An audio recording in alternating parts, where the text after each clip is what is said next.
Hello, friends. Kirk and Josh coming to you. The latest we've come to you in a while. The Dallas Mavericks just played the Boston Celtics. It is Friday, March 1st. It's about 10 o'clock. They got waxed by the Boston Celtics, 138 to 110. Josh, how you doing? I'm doing okay. Feels like people are mad. And I think so. I mean, anytime you get waxed on national TV, it's not fun. There's a... You know, like my mom will watch this game and she'll call me tomorrow and be like, "That Luka Doncic." Have lots of comments, and then ask me if I knew if Jayson Tatum was from St. Louis. It's just it's the way the day is going to go. The thing about the Celtics is they are really good. They're very good. And somebody, I think it was our guy Matthew, said he's like, "Well, they're not going to hit threes all game after the first quarter." And what ended up happening was they, in fact, did hit threes all game because just about every single guy that gets significant minutes for the Boston Celtics is capable of being a really solid three-point shooter in any given night. And they lead the league in three-pointers made per game. Mm-hmm. They lead the league in three-point percentage. Well, no, they don't. They don't lead in percentage, but they're like top they're like top 10 in percentage, top 5 actually. So like I sort of went into this game. This is why that Raptors win was frankly pretty important, because you don't want to have a 4-game losing streak. Beating the Celtics would have been a capstone win. The Celtics have only lost 3 times at home all season. I did not expect the Mavericks to win. The recipe for the Mavericks win was Luka Doncic be really good, Kyrie Irving be really good, random role player X be really good, and then be there in the clutch to make it interesting. That was going to be the way that the Mavericks were going to win this game. And in my opinion, we got very good Luka. We had very ineffective Kyrie. And then we had PJ Washington play pretty well, but he was also involved in the stretch where the Dallas Mavericks just got blown off the floor. The Mavericks were down by 3, and it's like 77-74, I think it was.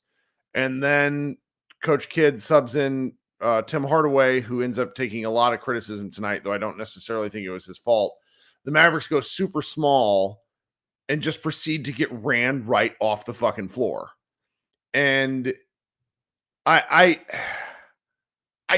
want to say I understand why people are mad, because losing is embarrassing, but I also, the specific criticisms where we're heading, and we should talk about some of the things that were where the Mavericks fell apart. I have a hard time getting super bothered by the choice, because I don't necessarily think the other option was like a winning formula.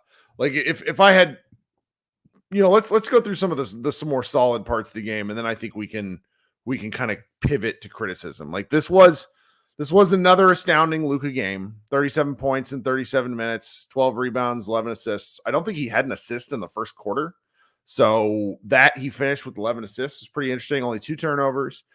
He really started shredding the Celtics pick and roll coverage, and just really, really beautiful passes tonight from Luka. I was very pleased overall with his play. What did you think?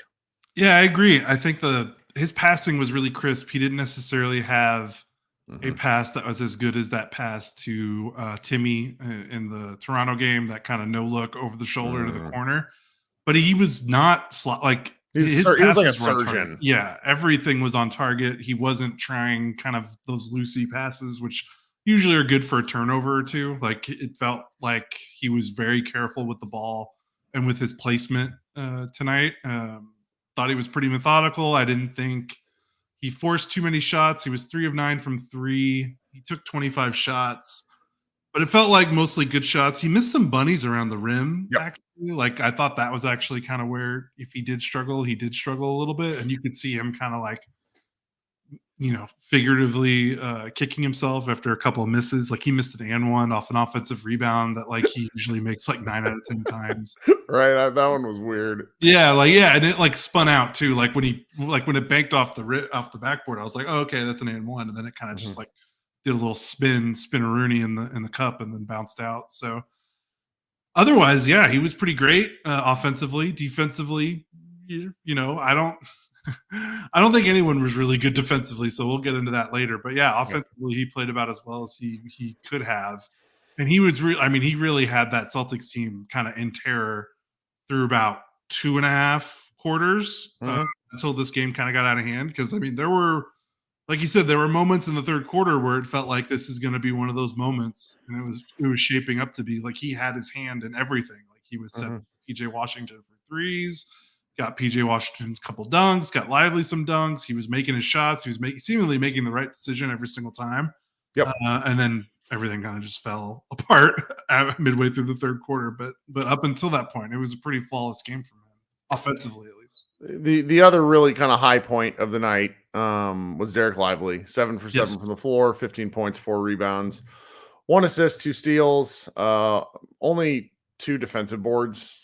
Got to work on that, bub. But did the Mavericks get killed on the boards? There weren't a lot of rebounds available tonight. Yeah, to be fair, and that's okay. So it is what it is. I think and we'll circle back to this later. Like we're dipping into why the hell isn't he playing more zone? Because it's like they went on runs that involved Lively as a lob threat and being able to catch multiple ways, both in the air and frankly bounce passes and stuff at his waist, is a valuable weapon. This is the first game I really think in several where we've seen Luka be able to use the roll man. I feel that teams have kind of been bottling the Mavericks up in that regard for several games. Apparently the Celtics broadcast team was pretty effusive in their praise of him, which is interesting because they tend to be just like, well, we'll just call them Dallas Maverick level homers in terms of their broadcast. It's one of the things that makes Boston fans what they are. And so that was just interesting to hear. But then you kind of then there's the rest of the guys, and I want to say PJ Washington had like some key stretches, but he overall was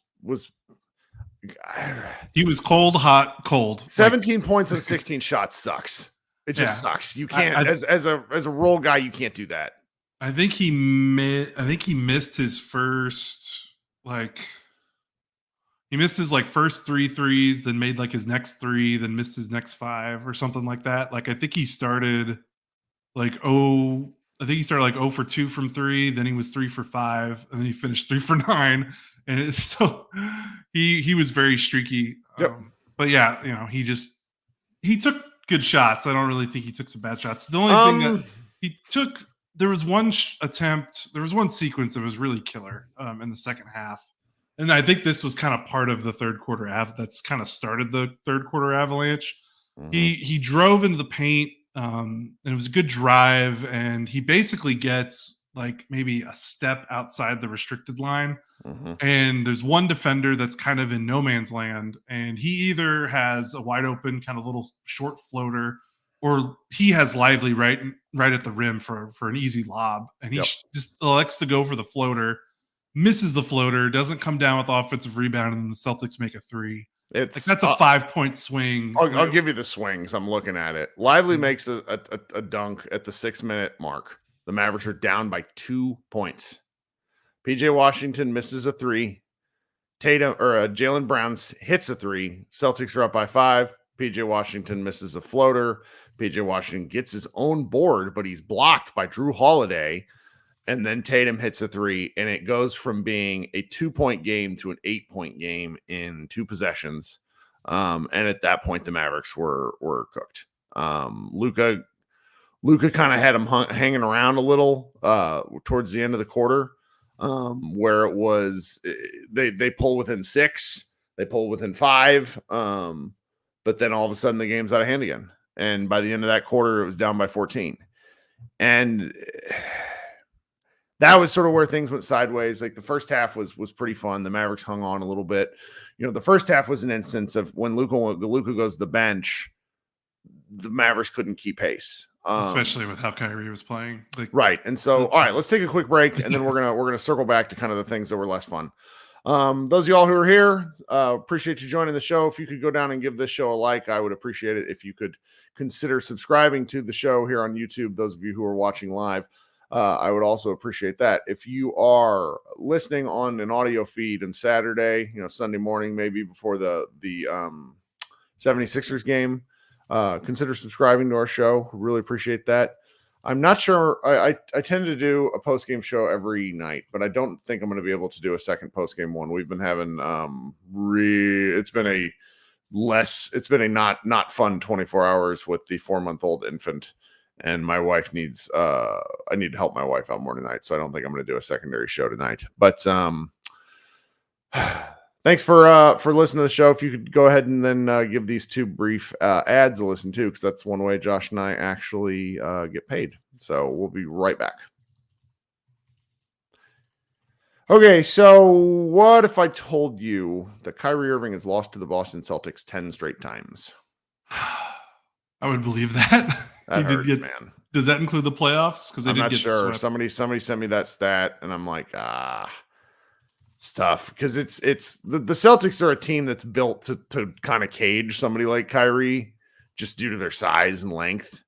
And the fans were chanting at him, and it's a dicey deal. So it's like you go back to kind of my three main points for winning this game, and he just he ended up with, let's see here. I had it pulled up and then I moved away from the box score. He ended up with 19 points on 23 shots. Like, that's rough. His three is 1 of 7 from 3. He only had 1 turnover. That part's fine. 4 rebounds. He was missing bunnies at the rim. And like when Kyrie's missing stuff at the rim, you're just not getting a good game from Kyrie. He had a lot of opportunity and it did not go down. Yeah, he was 3 of 7 in the restricted area, which is bad. He was 2 of 5 in the paint outside the restricted area, which is also not ideal. Didn't make any of his threes. He was just bad. He had 1 3. Oh yeah, I know. I was just meaning like just overall. Oh, in mass for sure. Because he's apparently one of the league's most frequent. Like, he's made like in the top 10 in the league in pull up threes. He's been really on point with his 3-point shot in 2024 in particular. And so I had somebody tell me, he's like, he's just kind of due for a bad game. And I don't like being like soft on any player, mainly, but I do kind of think that's a good take on this. Like, I expect Kyrie to come back on Sunday against the 76ers and have a great game. So I don't want to, Oh, go ahead. No, please. I was just gonna say, honestly, I know they this kind of game offensively because that basically means the non-Luka minutes are torpedoed, and they've already been kind of bad the last 2 weeks, the non-Luka minutes. But if he's not shooting well, so that's part of it. But also, he was atrocious defensively today. He was very bad. Anything off ball with Kyrie lately has been pretty bad. Anything off ball with almost every Mavericks defender lately has been pretty bad in the last few days. Teams are really picking on these guys in off ball rotations and communication. Well, the zone Kyrie didn't make sense to me. Like, why are the Mavericks running a zone? They kept getting beat from behind on the zone, and then meaning basically on the baseline. And it felt like over and over, the guy in the ball would swing all the way around or swing like cut across the lane. And whoever was supposed to drop down, usually like a Josh Green, Luka pointed at him like 3 times, didn't make the rotation down. And I'm like, why are they running a zone? Like, why would you play a zone against the friggin' Celtics who can shoot the ball? What are we doing? Well, you want a fun fact? The Celtics made 21 3-pointers and also scored 62 points in the paint. Boom, boom, boom. That's That's gonna hurt the old defensive rating. Yes, it is. Their shot chart, they made 0 mid-range jump shots tonight. Everything was threes, rim, and paint. So they were 0 for 6 from mid-range tonight. So so the Kyrie part hurt, and you just kind of leave it where it is. There are too many possessions where with Kyrie, I don't know if you see these when he's defending off ball where he's not guarding anyone. Mm-hmm. And it's like he's in between two guys, not sure where to help or where to kind of rotate. And it's almost like he's trying to split the difference. And what happens is two people are open instead of one person is open because he doesn't close out to the, he doesn't get to close out either. Mm-hmm. So that's been tough. And he's not the only one. There's other guys that are pretty lost. I mean, it's half the team felt like tonight. I mean, then there was, I made the statement that Tim Hardaway was negative in 20 minutes. He was negative 21 points because he was on the floor for that really rough run that we just described. And Timmy by himself is not the problem. It's going to be very controversial. Tim is a problem. Tim is not the problem. The problem is that the Mavericks don't really have a three that they can roll out there and feel comfortable with.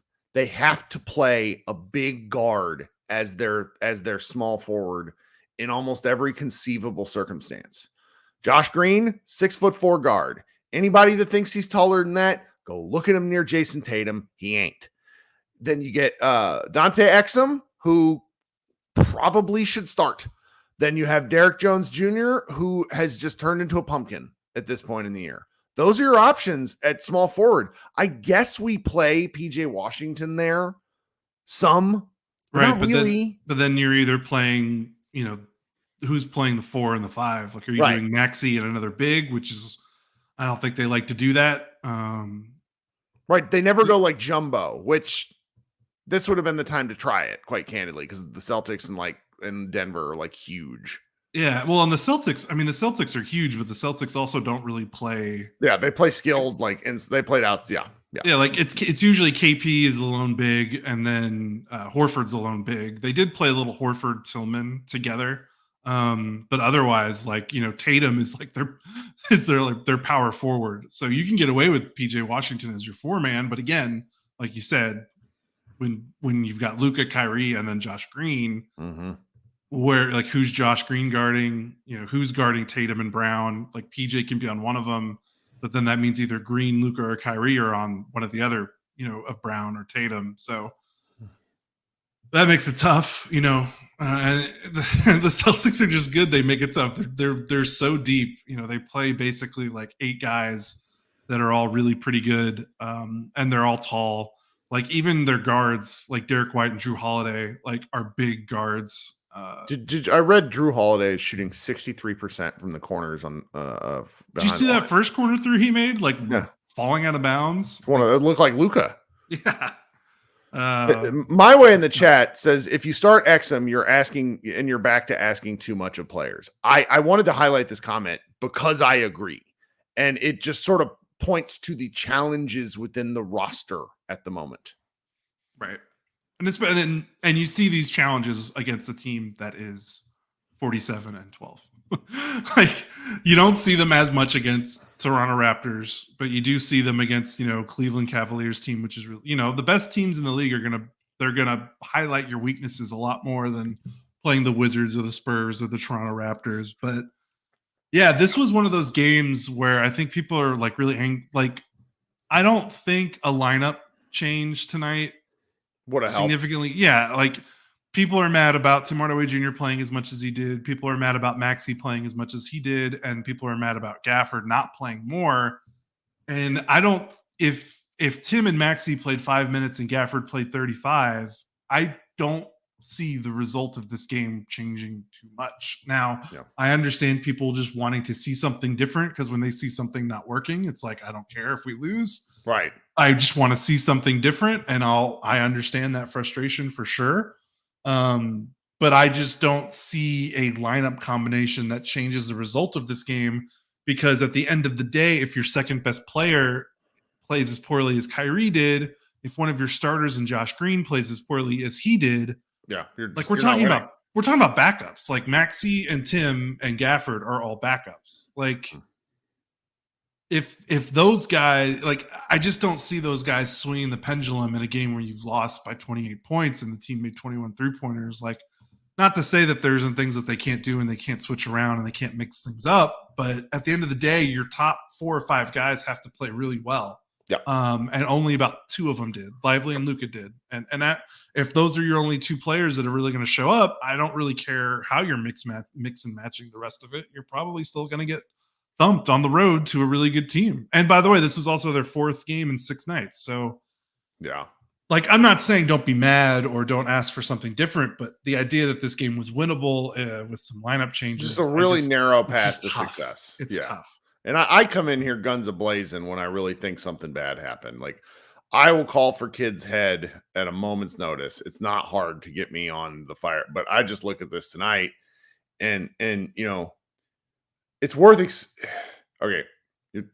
worth explaining your point about Gafford, because Gafford not playing really flummoxes fans. And I think it's because all of us, myself included, are not great at watching elements of defense and what happens to him. I can tell you, for one, he is just as awful as all the rest of the Mavericks at transition defense. Yes. Like, he runs so hard on offense, and then on defense, on transition defense, he's bad. He's also going for offensive rebounds all the time. Mm-hmm. Which is, he's a good offensive rebounder. There's some of that's a coaching, like, hey, go grab an offensive board type thing. Yeah. But what's happening to him on defense that you think is getting him held I think he's just kind of a slow-footed defensive big in space. And I know everyone's yelling at me like, well, Maxey's not good in space either. And I'm like, just because I'm talking about one guy doesn't mean I'm praising another guy. Right. Like, no Maverick played well defensively except for maybe Lively and PJ Washington. I would have had Lively in over Maxey. And I would have played Lively 30 minutes, and I'm starting to wonder why Lively is not playing more. And I don't know if it's a minutes restriction because of the nose, but he was averaging 27 minutes a game in January, and in February and March, he's averaging about 18. And I know the nose is a factor, but I hope that, they need to start being able to ramp him up soon, because I think that's really the answer instead of arguing about bench players. Sure. Because Lively's the starter and he's that dude. Like, he's legit. So there was a play. I'm sorry to interrupt you, but there was a play with Maxey, and it was on the offensive end where he's out the roll and he catches the ball in the middle of the floor. And he's just such a different athlete than Lively, where Lively had a similar catch in the first quarter and basically does a turnaround jump hook over Big Al. Maxey catches it near the like 10 to 12 foot mark, and he kind of struggles to catch it because it's a little high. And then he just immediately passes it back out because he can't do anything. And if you're not really helping on defense and you're not really helping on offense, why are you playing? It's like the joke about him and Josh Green getting cardio is real. Like, they're not huge net negatives, but they don't do enough positive either in these sorts of circumstances. 2 years ago, Maxey was huge against the Celtics, and during one of his worst offensive stretches, he was amazing on defense. I remember the game because it was the game where Spencer Dinwiddie hit, I think, a walk-off bullshit 3. Do you remember this one? Yes, I do. Against the Lakers. Yes. Crazy. No. I mean, it was against Boston. Oh, yeah. I remember. And like, Maxey he was a different, but this is 2 years ago. Maxey has even less lift now. So it's I don't understand why he's playing. Yeah, no, I'm like I said, I can point out Gafford's defensive flaws in this specific matchup, by the way, because he does play better against certain teams. Like, I just don't think he's good in pick and roll coverage against teams that can space you out with a lot of shooting. Mm-hmm. That's not a unique problem for a lot of big men, by the way. That's not a knock on Gafford. Again, he is your backup center. Like, he doesn't need to be elite at these things. And obviously the counter is, they trust Maxey in those situations, but then you look at Maxey, he plays 20 minutes. He has 1 point, 2 rebounds, and the team's bombing away from 3 anyway. Like, where, that's where the disconnect comes from, because it's like, okay, well, we want to see someone else do something if this guy's not going to do anything. So I get it. I'm not trying to point out why Gafford's not playing, to defend why Maxey is playing. I'm just telling you, like, just this is how Gafford plays. And if you want to maybe switch with him more on the perimeter, maybe guard to be a little more aggressive, they could try that. That's not necessarily, the Mavericks don't switch with their centers a lot. Like, they don't switch with Lively a lot. Which I wish they would. Thing. They should. Yeah, I would like to see Lively a little bit more. But they do struggle with stretch big men, and that might be a kid coaching scheme thing. But again, like, if Gafford's on the floor, they're playing drop, and he doesn't play drop well against teams that can shoot. Which are the Celtics. Yeah, which are the Celtics, which is the Cleveland Cavaliers. Also, if you watch frankly, most teams, drop is not an effective defense against most teams now. And watch the second quarter against the Cleveland again when Gafford played. When he was on the floor, Cleveland immediately went, okay, pick and roll. Let's get him in the pick and roll, and we're going to pick out shooters. And they just kind of pinged the ball around the court and got open shooters. That's how they got that 15-point lead. So if the idea is maybe they should play a different style defensively, sure, but they also don't play that, outside of Maxey, they just don't seem to trust their bigs to switch. Now, maybe the answer is they should trust their bigs to switch, but I will just offer that Gafford historically has not been known as a plus team defender. This isn't just a thing getting to the Mavericks and playing in the Mavericks scheme. I know he was on Washington. I know he was on Chicago, so he wasn't necessarily on teams that could have been great defensive teams anyway, but I'm just telling you that's just how it is right now. Yeah. If they want to switch with it more, try to use his athleticism more on the perimeter, sure, why not? Because it's obviously not working any other way. But I'm just saying, like, that's why it's happening. And if you disagree, that's fine. But I also just can't get too worked up about a backup not playing more in a game where you lose by 28 points to a team that shoots a lot of threes and is the best team in the NBA. Like, it's just. But I also understand the Maxey stuff is frustrating. And the thing with Maxey is he had a couple of really good defensive games earlier in the month. I thought he played really well against OKC. I thought he played pretty well against Phoenix. And then he just has these games where it looks like he can't move. So they have to figure out a way to wean themselves off Maxey. Like, that's kind of the $1 million question of this roster. Which I mean, not to be like, there are a lot of people that are like calling for Kid's head in the chat and in the Twitters and in the social media. It is my opinion that if there's something that's going to bury Jayson Kidd, it is going to be that. It is going to be the continued reliance on Maxey and Tim as as sort of comfort crutches. And I mean, they're the ace seed right now. Like, I'm not saying that the other guys would have made a difference, but I just think he's going to go down with the ship playing what he knows. Does that make sense? Oh yeah, I think so. I mean, he got to the Western Conference Finals with Maxey playing really well defensively, so that's becoming his guy, right? Like, yep. I mean, Tim McMahon mentioned it on the Hoop Collective a couple of days ago that, like, Maxey being useful is what is helped propel elements of the Mavericks defense. He only played 20 minutes tonight. It's not like he gets these like big minute things, but again, four games and 6 nights. He did not play against Toronto, which I'm sure was intentional because they probably wanted him to be a little bit fresh. But for the month of February, he averaged 27 minutes. Like that. It's a lot for him. That's a lot for him. It's just a lot. And they they just kind of go back to it as a, like, the small ball 5 stuff as a crutch. And like, there's been a number of commenters asking why they don't go big ball. I think there's a few reasons for that, but I don't know. I waffle because if you're going to lose, it's like what you said earlier. You might want to go down swinging with something new. Yeah. So and I think the thing is like, I'm not, I don't know if more minutes for Gafford helps in a game like this, but I'm total like Lively should, like, if they could get that minutes restriction, like if he's not on a minutes restriction, he should be playing more. Like, if that's like where we can come to a middle ground, because the chat seems pretty fired up about wanting to play Gafford more. All right, I think my peace pipe or my olive branch would be play Lively more. Like, play Lively 30-35 minutes a game. If he's able to, like, if I think that would stuff. there'd be a handshake meme, I think, for a significant amount of people because it's they don't want to see Dwight Powell anymore. They don't want to see Maxi Kleber anymore because if he's not really helping the defense, he's also not helping the offense. Then what are you doing out there? No, he scored 8 points in the last 3 games. Yeah, it's not a thing. So, you got to average. I'm sorry. Like if you get this many minutes, if you're playing 27 minutes a game and you're averaging 2.7 points, that's bad. Just that's some science for you, some math. That's some math. You hit me with the facts. All right. Is there anything else that's happened? I really don't remember. My previous 2 days are something. I don't know. It's honestly, I'm thinking about Dune 2. I know. Do you want to talk about Josh Green? Because oh yeah, some people are fired up about him not apparently 2 points in 28 minutes is not his fault. Well, that's just one guy that found me on Twitter. I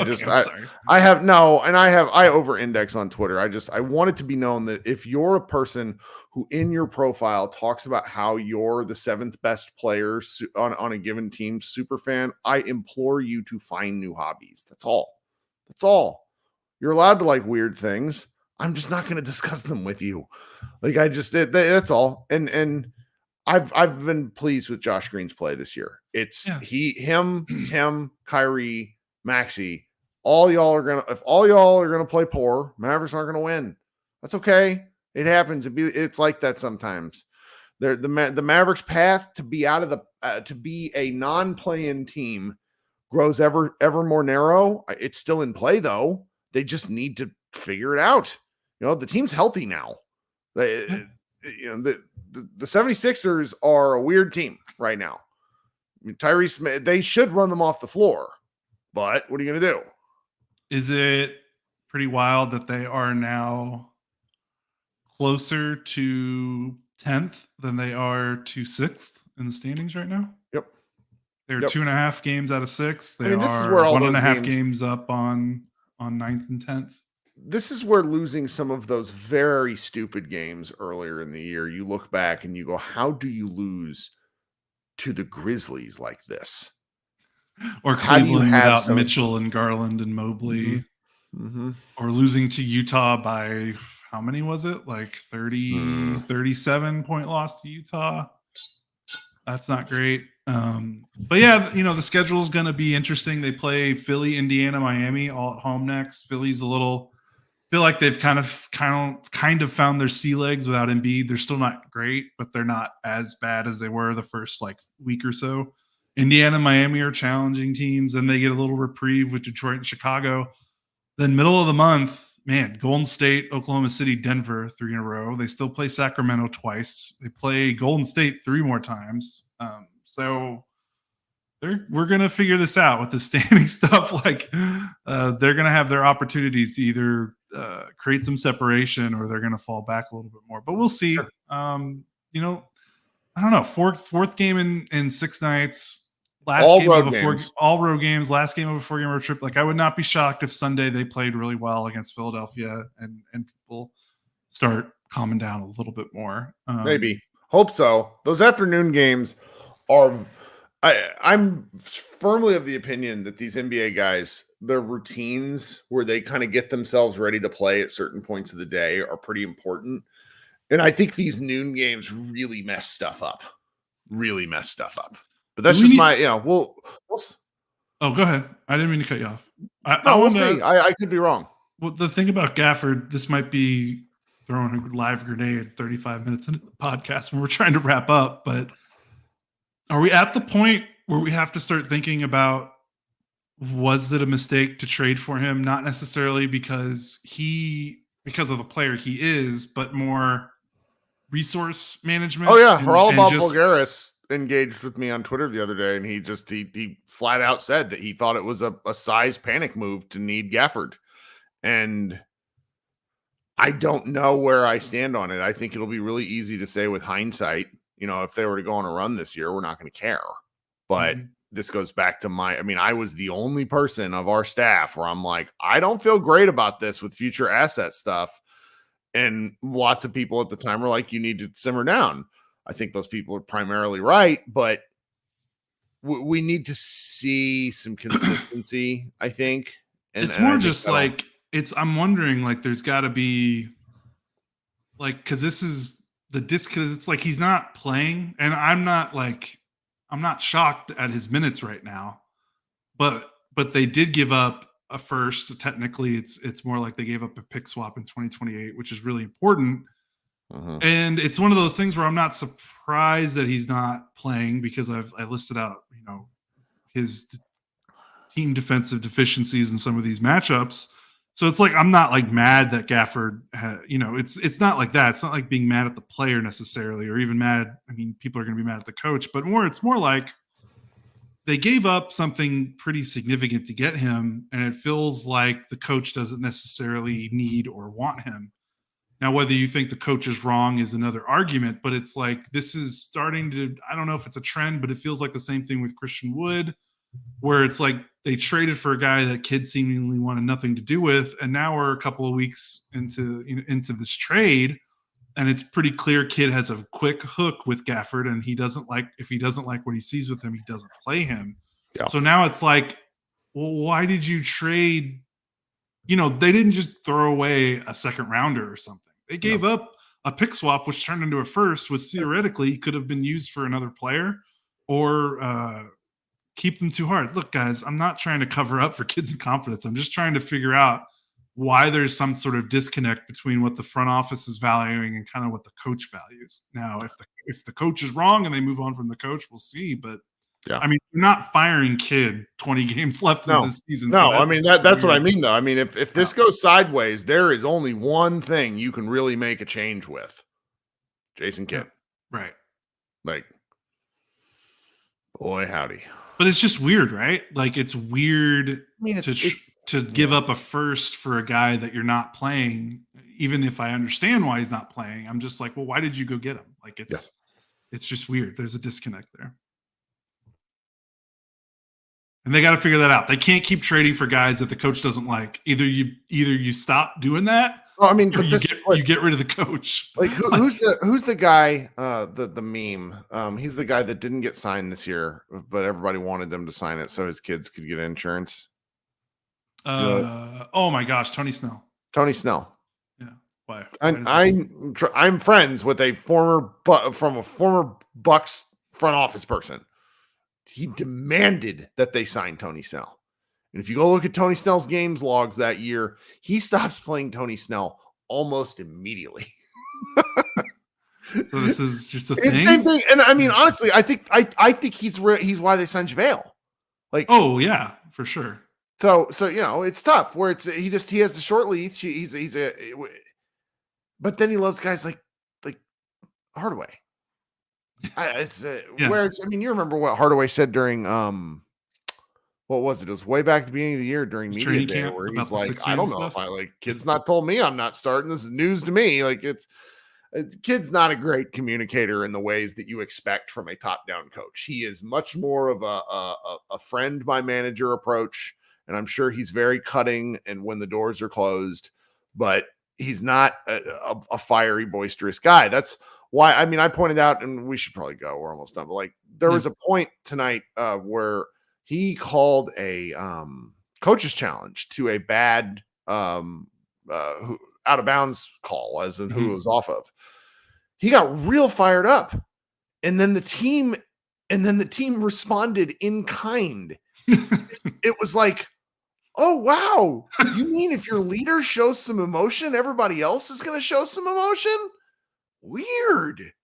Granted, I'm old, and I Gene Hackman and Hoosiers inspired me, and Al Pacino inspired me in Any Given Sunday. I like the rah coach. I don't believe in coaches that kind of mutter shit under their breath at people, which is what Kid does.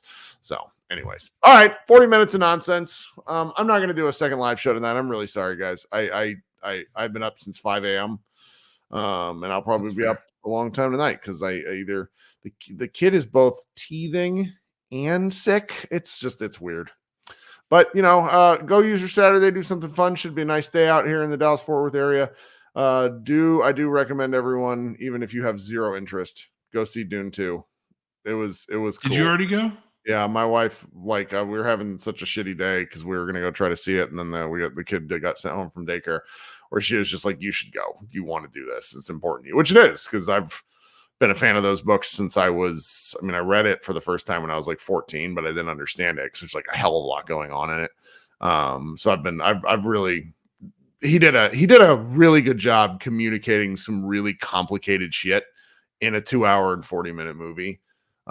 It's well worth everybody's time just for the visuals and for the sound. And even if you don't care about the weird space politics, but it's got some interesting climate metaphors, politics. It's a really weird book and a really fun movie. So that's my recommendation.